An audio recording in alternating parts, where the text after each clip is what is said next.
Fortnite Battle Royale, který zná snad úplně každý. Nové sezóny, nové kapitoly, spolupráce, ale dneska se podíváme na něco trochu jiného. Na jeden emote, který se stal skoro legendou a který možná už nikdy neuvidíme. Pump It Up. Tenhle emote byl do hry přidán 30. října 2019. Naposledy se emote objevil v item shopu 1. listopadu 2022. Od té doby nic. Žádné oznámení, žádný leak, žádné zmínky, jakoby prostě zmizel. A tady to začíná být zajímavý, protože tenhle taneček není původně z Fortnite.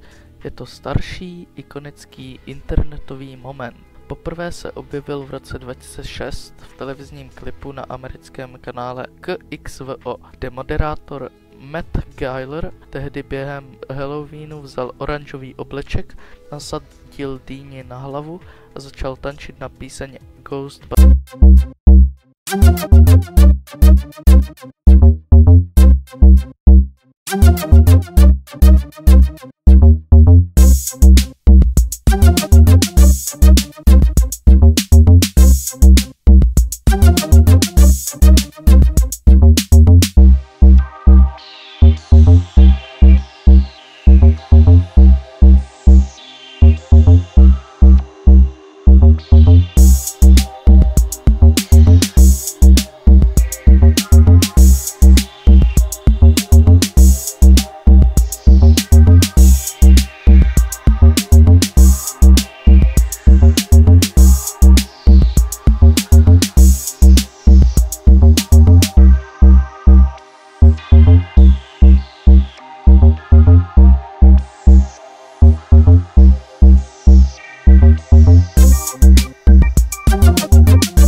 Tance si Epic Games vzali inspiraci. Pump It Up je v podstatě podsta jednomu z prvních virálních Halloween meme videí vůbec. Zábavná, nostalgická a dokonale padnoucí do Fortnite stylu. Jenže, co se stalo potom?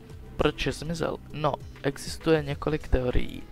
Epic možná musel emote smazat, protože licence na použití tance nebo hudby vypršela. V minulosti se už podobné věci staly, například s některými písničkami nebo kolaby, které po čase prostě zmizely z item shopu. Je docela možné, že Pump It Up se vrátí, třeba při nějakém větším návratu Fortnitemers nebo speciálním Halloween nostalgia eventu. Epic má občas ve zvyku vytáhnout staré věci v ten správný moment, aby to mělo větší dopad. Fortnite má dnes stovky, možná tisíce emotů. Některé se objevují pořád dokola, jiné zmizí na pořád. Pump It Up mohl být jednoduše přehlédnutý mezi všemi novými spolupracemi a eventy. Ale pokud jsi si ho kdysi koupil, tak ti můžu říct jediné. Gratuluj.